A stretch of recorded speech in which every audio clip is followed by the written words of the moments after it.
39 years ago, in the early hours of October 25, 1987, a quiet gravel road north of New Rockford, North Dakota, was lit up by something that had no business being there: a burning car.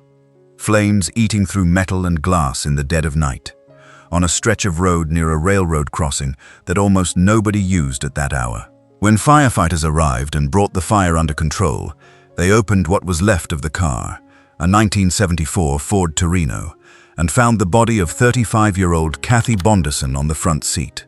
Kathy was a nurse, a mother, a wife, and now she was dead, her body charred inside a car on a remote road in the middle of the night, with no witnesses and no obvious explanation. What followed was one of the most frustrating cold cases in North Dakota history, a case where the truth was buried under bad decisions, missed opportunities, and a killer who walked free for nearly 2 decades.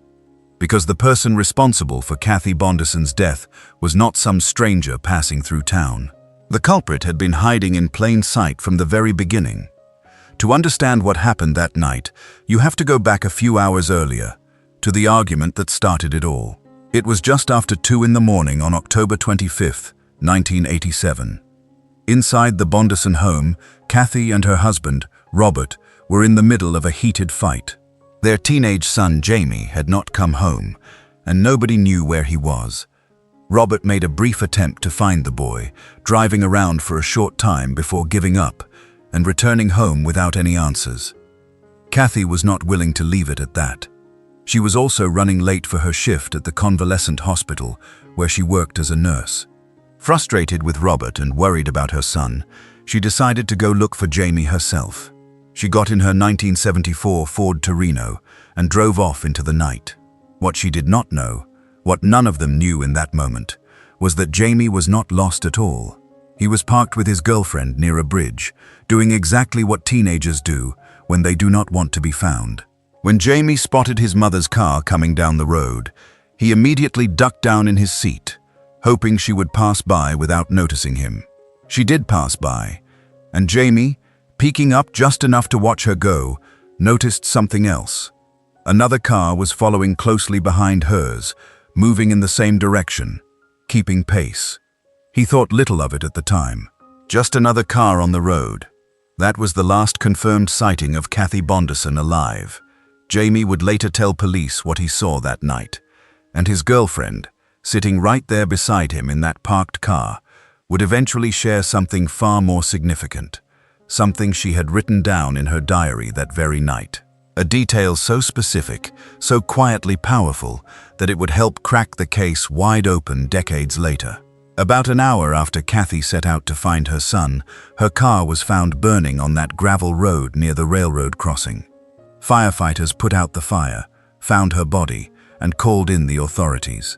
Sheriff Ed O'Maris arrived and began piecing together what he believed had happened.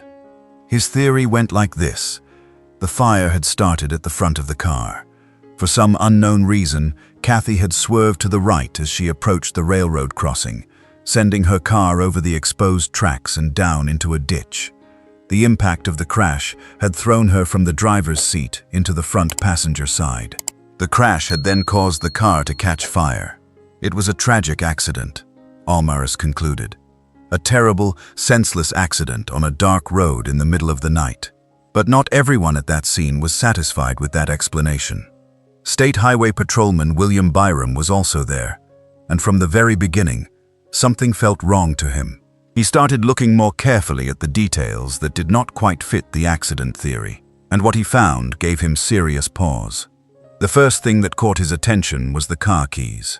Despite the intense heat of the fire, heat that had melted significant portions of the car's interior, Kathy's keys were found on the floorboard of the vehicle, remarkably undamaged. If the car had crashed hard enough to throw Kathy across the seat and trigger a fire that melted the interior, why were the keys in such good condition? It was a small thing, but it nagged at him. Then there were the tire tracks, or rather, the lack of them. Sheriff O'Maris's theory required that Kathy had swerved sharply off the road before hitting the tracks. But Patrolman Byram searched carefully and found no tire tracks that would support that story. There was no physical evidence on the ground of a car going off course, the way O'Maris described. The marks that were on and near the tracks, Byram believed, had not been made by Kathy's car at all. They had most likely been left by the heavy fire trucks that had responded to the scene. Byram was not ready to call this an accident, not yet, not until he had looked more closely. The following day, Patrolman Byram returned to the scene with Fire Marshal Kurt Fogel. Together, they conducted a detailed inspection of what remained of Kathy's burned-out Ford Torino, and what they found only deepened Byram's suspicions. Despite the severe damage from the fire, there was no structural damage to the car consistent with a high-impact crash. If the vehicle had careened off the road and slammed into a ditch with enough force to throw the driver across the car, there should have been clear signs of that collision in the body of the vehicle. There were none. Then came something even more puzzling. The car still had 12 gallons of gasoline in the tank. 12 gallons.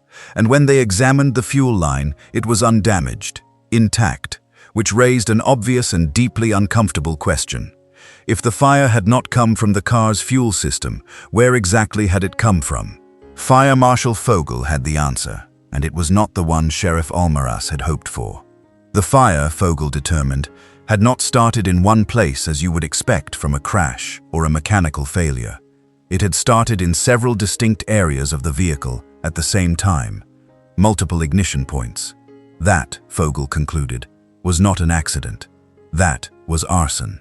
And it did not stop there.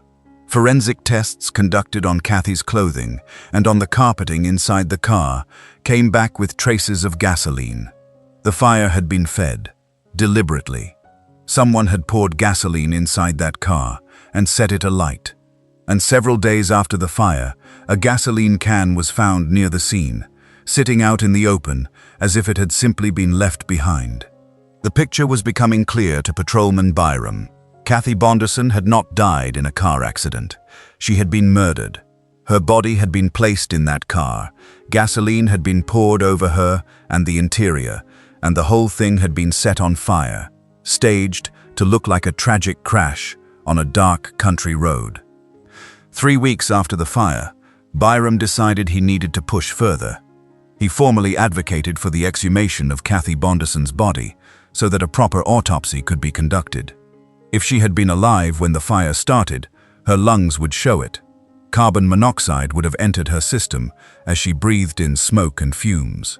If she had been dead before the fire, there would be nothing. Sheriff Almaras pushed back. He did not want the body exhumed. The case, in his view, was already resolved. A tragic accident, nothing more. But Byram refused to drop it. He made it clear that if the sheriff would not authorize the exhumation, he would go to the courts and get an order forcing it. Faced with that, Almaras relented. The autopsy was performed, and the result confirmed what Byram had feared and suspected. There was no carbon monoxide in Kathy Bonderson's lungs. None. She had not breathed in a single breath of smoke. She had not been alive when that fire started. She was already dead when someone put her in that car and lit it up. Kathy Bonderson had been murdered before her body ever reached that gravel road. And yet, despite everything, the arson evidence, the absence of carbon monoxide, the gasoline traces, the multiple ignition points, the undamaged fuel line, the unmarked ground, Sheriff Ed Almaras refused to reclassify the case. He maintained that there was not enough definitive evidence to call it a murder. Officially, Kathy Bonderson's death remained an accident. In April 1988, the county's state's attorney agreed with that position, writing in a letter that every avenue had been exhausted and the investigation should not continue. Patrolman William Byram disagreed with every fiber of his being. He believed a killer had walked free. He believed the evidence was right there for anyone willing to look, but without the backing of the sheriff or the prosecutor, there was nothing more he could do. The case went cold. And the killer, who had been hiding in plain sight the entire time, went on living his life. Sheriff Ed Almaras died in 1997, never having changed his position on the case. The Bonderson file sat in storage, gathering dust, while Kathy's family spent years quietly carrying a grief that had no resolution. They had never believed it was an accident. They had always known something was wrong, but without official support, There was nothing they could do but wait. They waited for 18 years.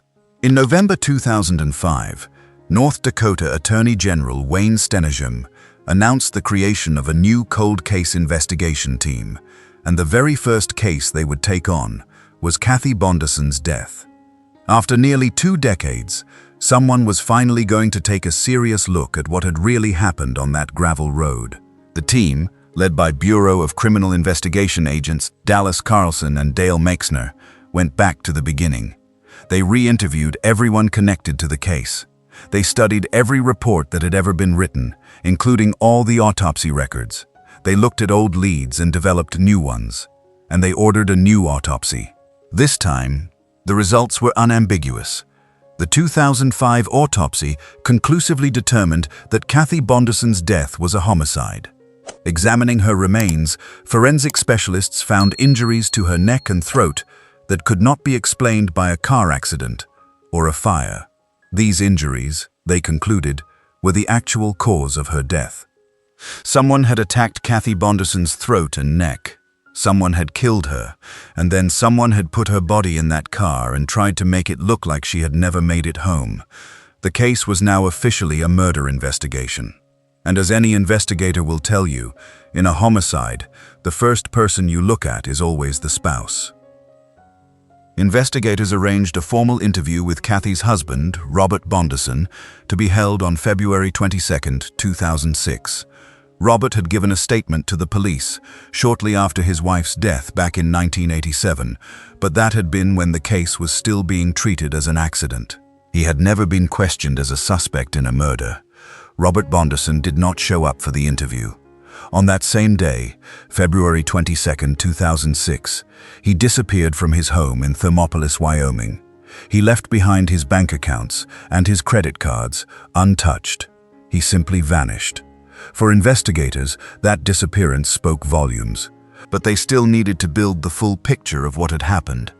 And as they dug deeper into Robert Bonderson's life, the details that emerged told a story of cold, calculated betrayal. In the months before Kathy's death, Robert had begun a relationship with another woman, a woman named Nanette, then known by her maiden name Wobama. The affair had been going on while he and Kathy were still married, still living together, still raising their son Jamie under the same roof. Then, in August of 1987, just 2 months before Kathy was found dead in that burning car, Robert had taken out a $50,000 life insurance policy on his wife. 2 months later, she was dead, and then there was Jamie. When investigators spoke again with Kathy's son about what he had seen that night from the parked car near the bridge, Jamie told them something he had apparently not shared, or not been pressed on, in the original 1987 investigation. He had seen his mother's car that night, yes. He had ducked down to avoid being spotted, yes. But the person he had seen behind the wheel of that car was not his mother. It was his father. Robert Bonderson was driving Kathy's car. At the time Jamie ducked down, he had seen his father at the wheel, heading in the direction of that gravel road, heading toward the railroad crossing, where Kathy's body would be found an hour later. And Jamie had not been alone in that car near the bridge. His girlfriend had been right there beside him. She had seen it too. And on that night, 19 years earlier, she had written it down. In her diary, in her own handwriting, she had recorded what she witnessed. Robert Bonderson driving his wife's car in the direction of the road where Kathy would be found dead. A teenager's diary entry, sitting untouched for nearly 2 decades, quietly waiting to become evidence. In April 2006, a recreational horseback rider exploring a remote, mountainous area of Montana, roughly 50 miles south of Billings, came across something that ended the search for Robert Bonderson. His body was found in a secluded cabin, deep in the wilderness, far from anyone who might have found him sooner. He had attempted to asphyxiate himself in his vehicle, and when that failed, he had shot himself with a handgun. His vehicle was found nearby. Inside it, his current wife, Nanette, later discovered a handwritten card in which Robert claimed he had had nothing to do with Kathy's death. Nobody believed him. The Eddy County State's Attorney, Travis Peterson, stated publicly that had Robert Bonderson been alive, he would have been charged with murder and brought to trial. The current county sheriff echoed those words, thanking the Attorney General's office for finally doing what should have been done years before.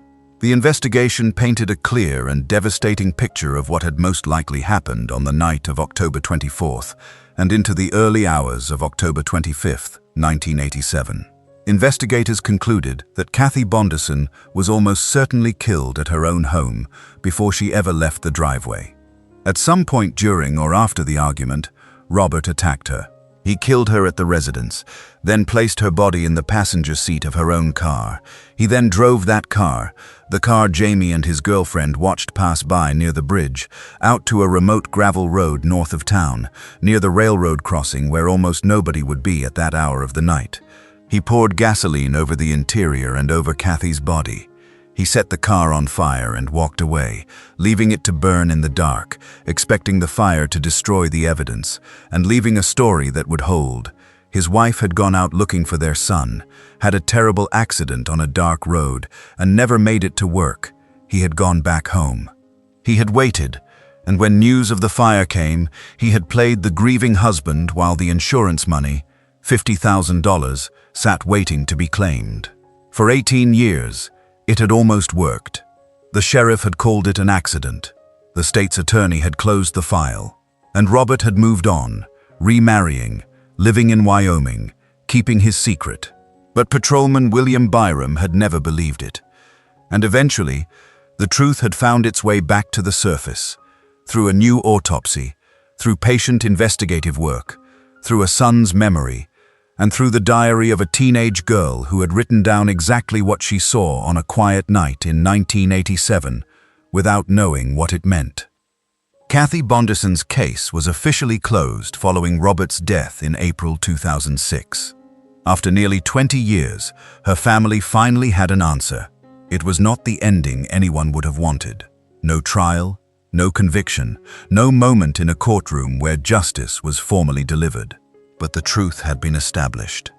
Her family had waited nearly 2 decades, not even to hear the words accident reclassified, just to be believed. And in the end, they were.